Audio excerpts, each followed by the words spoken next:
welcome back to Startup Grind Houston. I'm really excited about who we're bringing back that some of you in Houston are familiar with and maybe haven't heard from in a while.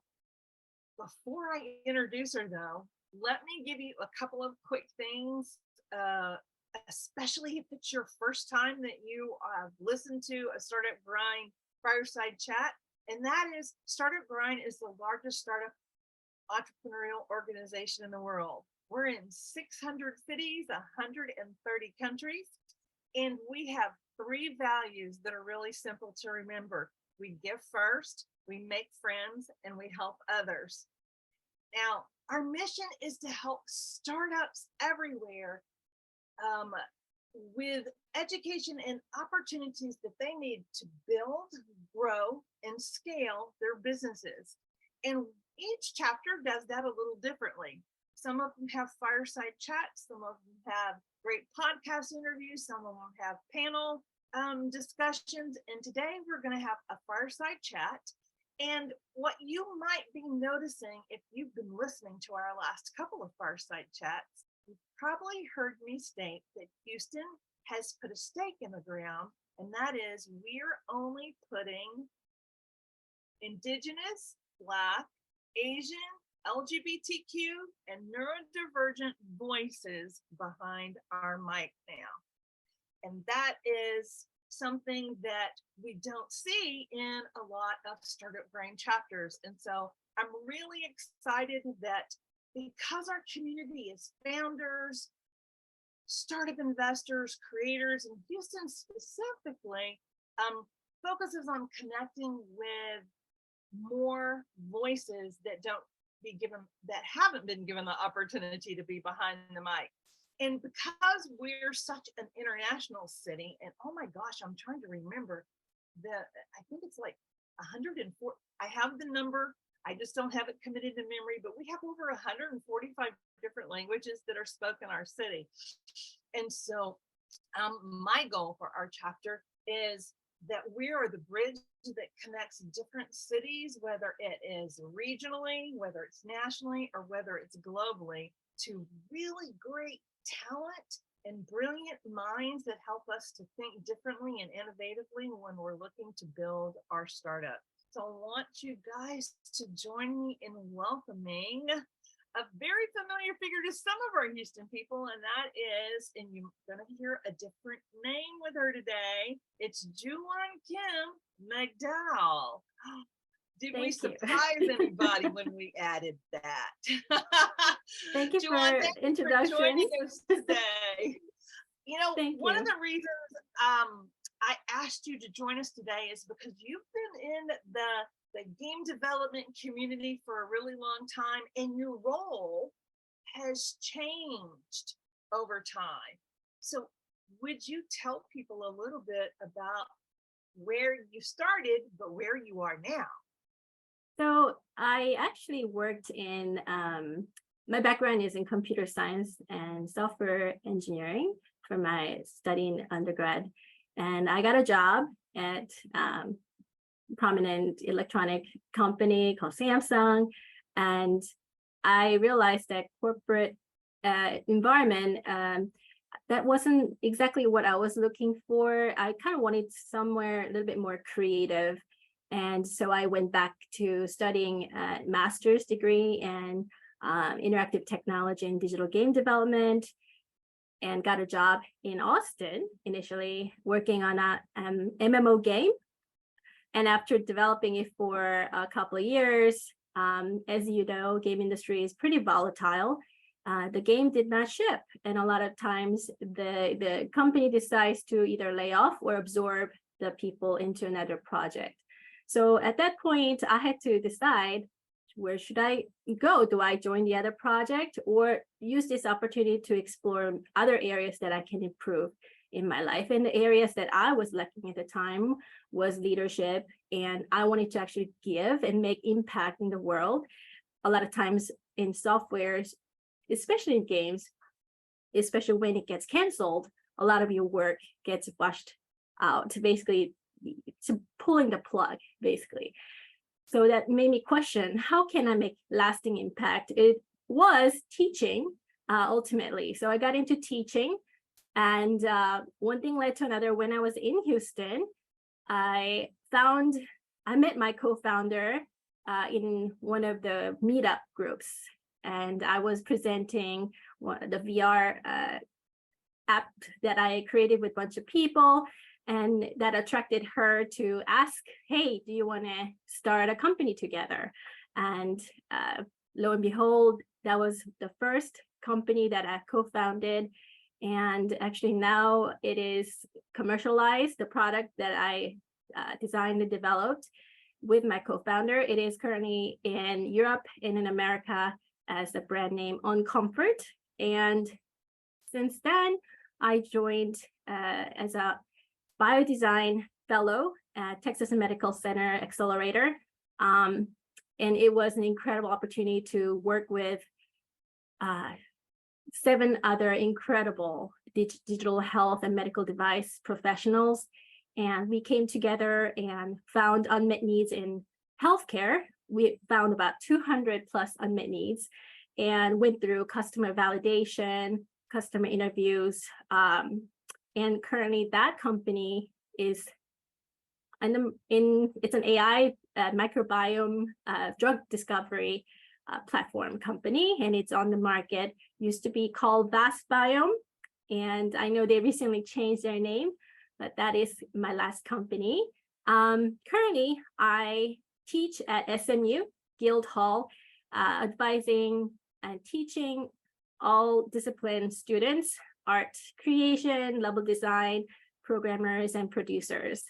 And it's an extremely rewarding job to see someone who comes in with 0 knowledge in game development and coming out and getting jobs in AAA industry. And so it is my journey. And currently, I also have a consulting business to help researchers and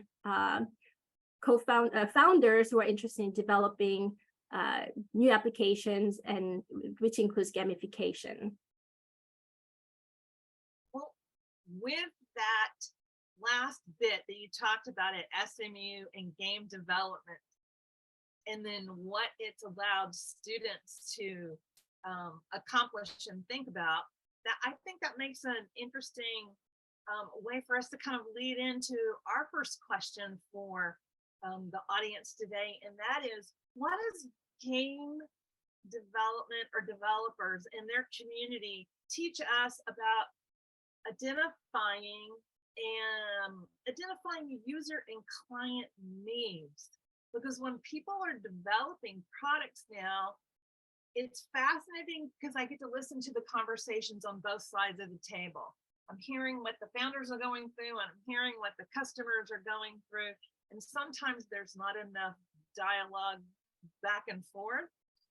Where does game development give founders an opportunity to really do a better job when they are developing their product? Thank you, Michelle. Often as a product design and gamification consultant, I have to first identify and differentiate between the needs of the customer and user of the product in development. So from the founder's perspective, they may or may not be the same. Users are the people that use the product that may or may not include a customer.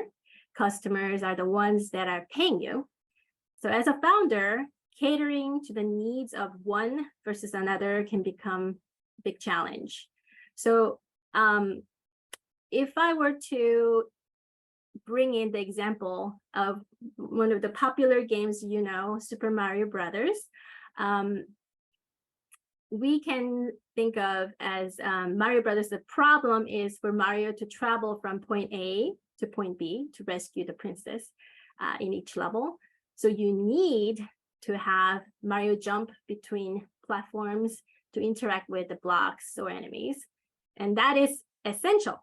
In the design process of the game, the developer has much longer list of characters' powers initially, but they have to cut the fat and reduce to the most essential and impactful gameplay moments, such as eating the mushroom, which will make the guy to make it grow larger so that he can break the bricks or can get attacked by enemies, but doesn't lose the life, right? But stars, which gives them invincibility, flowers, which gives them ability to kill enemies by throwing the bullets. I'm sure you're familiar with all this. We are looking at the final product that has been removed all the fat. But when you're first building the product during the game design phase, the list of the features can become bloated. For example, in the game, there could have been a cloud that Mario would summon and ride between platforms, keys to pick up to access secret rooms. We don't see them in the game, do we? Should it have been in the game? Maybe.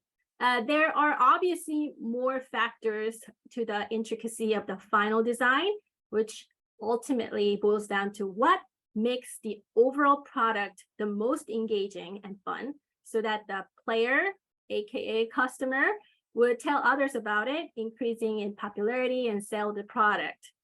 So what happened to all these additional features? When does the subsequent version came out, many of these additional ideas became a part of the next release. As you know, Mario Brothers 2, 3, and so on and so forth. And often when we're bogged down with long list of wants without identifying the needs, your product development time extends. You may run out of runway and never finish your product, or may not attract the users that you want because it's bogged down with features. User experience is critical.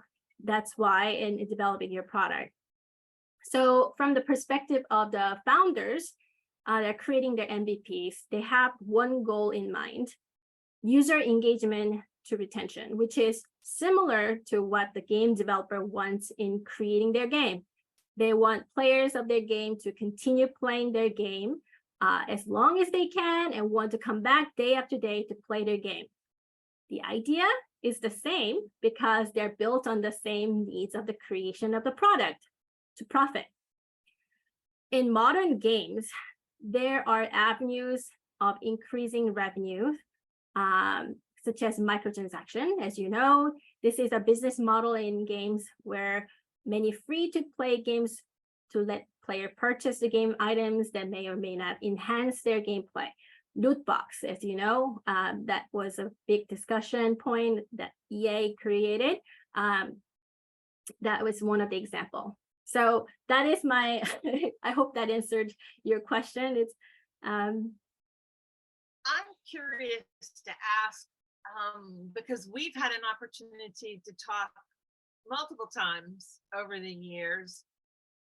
When you're working, for example, with clients and you're coming at it from a perspective of a game developer, what have you noticed founders who don't have that expertise, what helps them be able to understand and get into the mindset more of the process of game development? Is there anything that you've noticed you've been able to help them maybe flip a switch so that they start asking different questions or they listen to things from a different perspective? Yes, thank you for that, because it is actually a great way for us to explore what makes a gamification, what makes a game great. And there is an overlaying kind of a similarity of both the game development and product development. So listening obviously is really about understanding your customers and users. So gamification are ways to apply elements of games that drive these fun in games, which promote the dopamine, right, for the users. In games, we call it compulsion loops or core loops. And it's basically three elements in behavioral psychology, which are anticipation, activity, and reward. And it's basically a habitual chain of activities that will repeat it by user cause them to continue the activity, to stay in the game, keep on playing because your dopamine is being pumped out. And I love this game. I want to keep playing. So it's a continuous cycle. The dopamine actually happens in the first step, anticipation. And one of my favorite chart in game development is called Taxonomy of Player Types by Richard Bartle. And it's also called Bartle test. And it categorizes the player types into 4 categories, which is divided by interactions with one another or with the world. They are killers, achievers, socialites, and explorers. So if I were to describe this, you will recognize, oh, I am this type. Oh, and I have seen this type of gamification feature in this type of game, or even apps that I'm using right now. So let me list them for you. So killers focus on winning, rank, and direct peer-to-peer competitions, and they're engaged by leaderboards or ranks. So if you have seen some apps that incorporate leaderboards or ranking, they're definitely attracting the killer types. Achievers focus on attaining status and achieving preset goals quickly and completely. So they're engaged by achievements. So you see a lot of these badges, achievement unlocked, those are the things. Socialites focus on socializing, and they're driven to develop a network of friends and contacts, and they're engaged by news feeds, friends lists, chat. I'm sure you probably have some apps in mind. Explorers focus on exploring and drive. They're driven to discover the unknown. So they're engaged by obfuscated achievements. So random things like, oh, you have found some secret, gold mine by just going into these little cracks. So understanding players' motivation and designing a game that creates a cycle that continues feeding the enjoyment and the dopamine moments is a key to bringing successful game. So as founders, you could create a similar chart to better understand what motivates your user and make them want to continue using your product. Does your product solve large or annoying problems they encounter every day with their current workflow? Do the personas of the user incline towards a certain area of your software product? How do you guide your user in ways that remove obstacles rather than creating a new one? So those are the things that I have thought of to relate with the game development. Oh, I love that. I don't want to get us off on a rabbit hole. I am going to interject a thought for everyone who's listening, in that when I was listening to you talk about the different types, my brain, being the leadership advisor, was thinking about all the archetypes that happen inside of leadership and helping people understand who they are and what's important to them, what actually makes them want to accomplish things. So I love how there's intersections and layers from one area of work, like product development, that connects all the way over with leadership development, because I think that also helps people start seeing, even if it doesn't have to be their specific area of talent, but they'll start seeing patterns. And when people start seeing patterns, they start asking better questions. Ooh, I love that. This is I'm having fun over here. I feel like I bet you make haven't not been in your class, but I bet you make a great professor. Thank you. You're welcome to take my class anytime. Okay, so then that makes me think about, how does tapping into game dynamics show us avenues of like how to apply what we've learned from our listening strategies? Where do we start? Where can we use it, not just to identify in the beginning, like you were talking about the killer, the explorer, the socialite, and the achiever, but then what we learn from that identification, what can we do with it? So in startups, in software development process, there are several different ones, waterfalls, agile. The particular one that is extremely helpful in the early stage is rapid prototyping.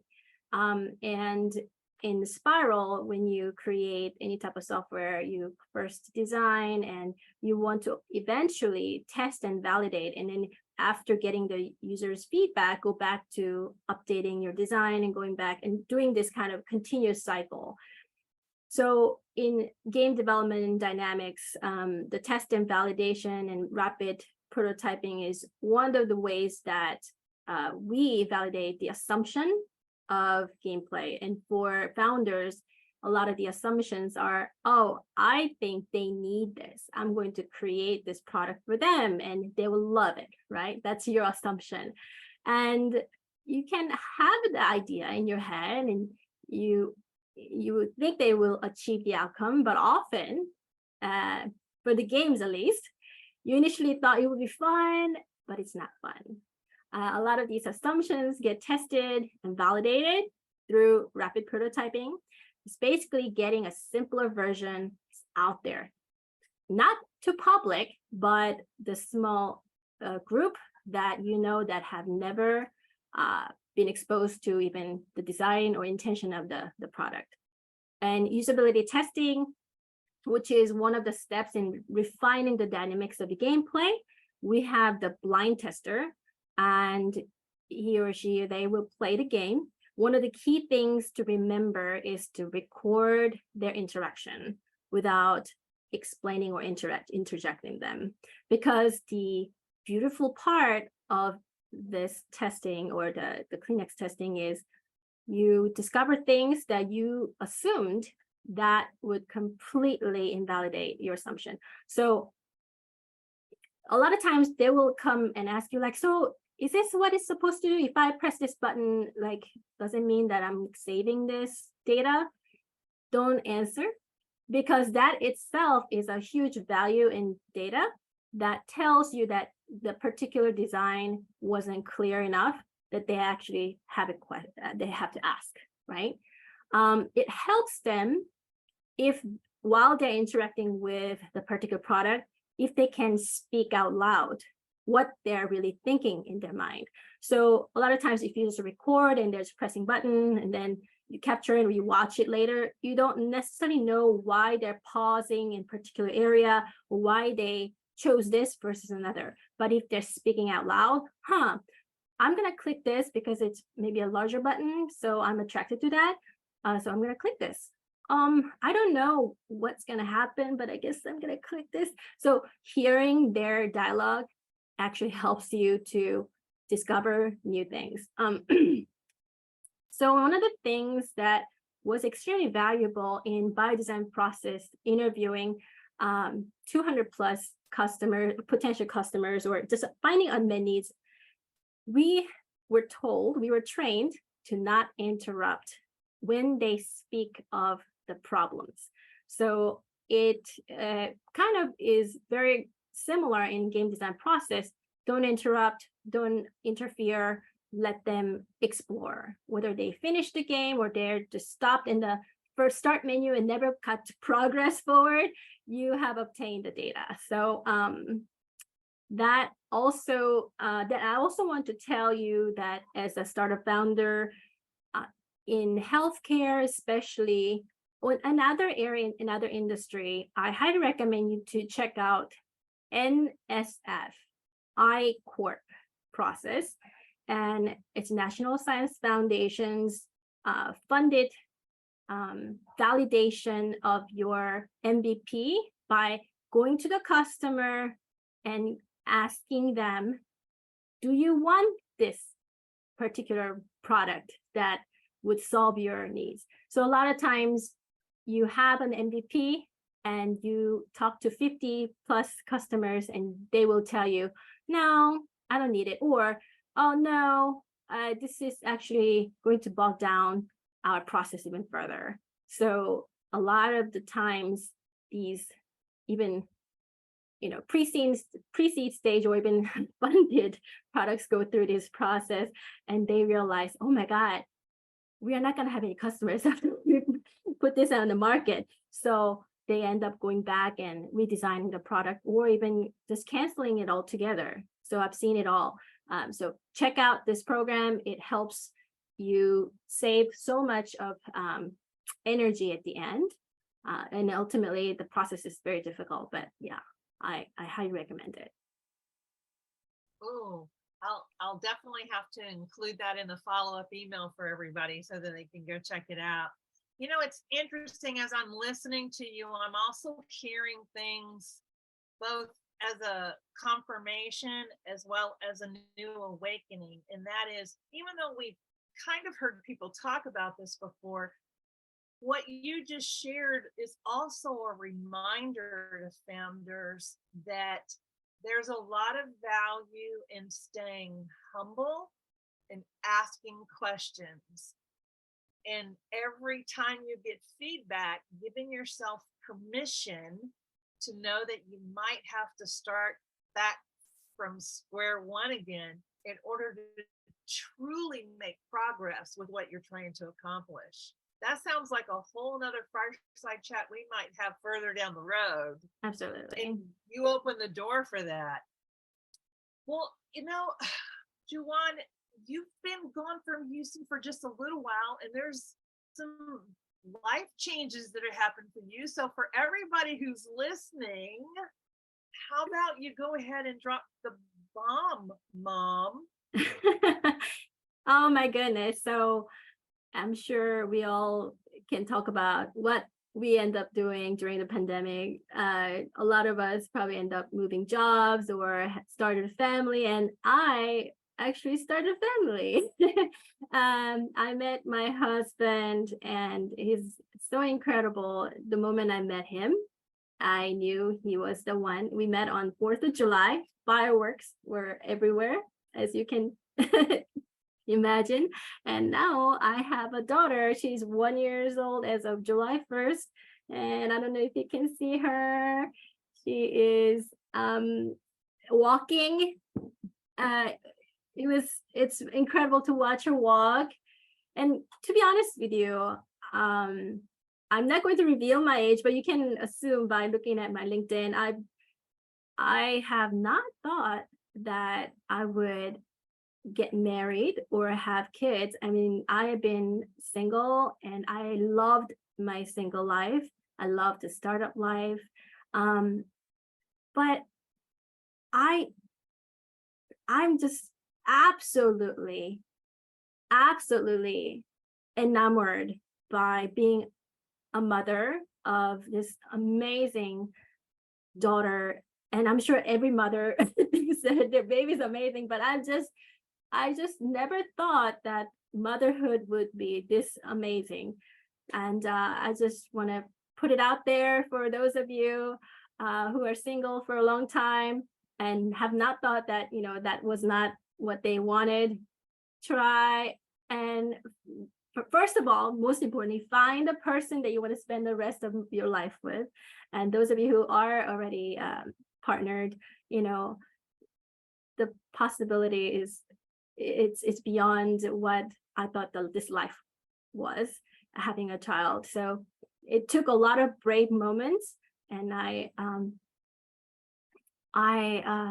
was very scared, but I think with my husband by next to me, I was able to overcome some of those fears, and now we have an incredible experience together. So we're very grateful and very thankful. Fascinating how our life journeys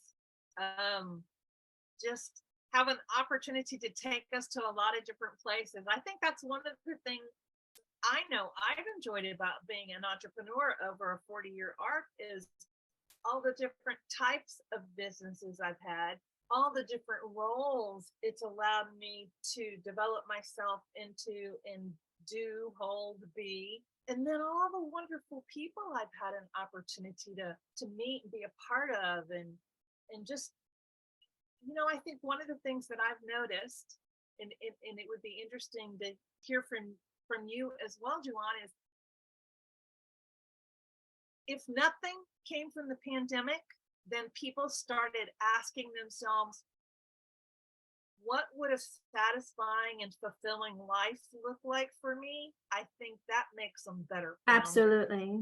Incredibly, I think pandemic was incredibly hard on our society and for us, but it really made you question what's living and what's like dying, what's the purpose of life, why are we here, all those questions when you're left alone in a quiet house.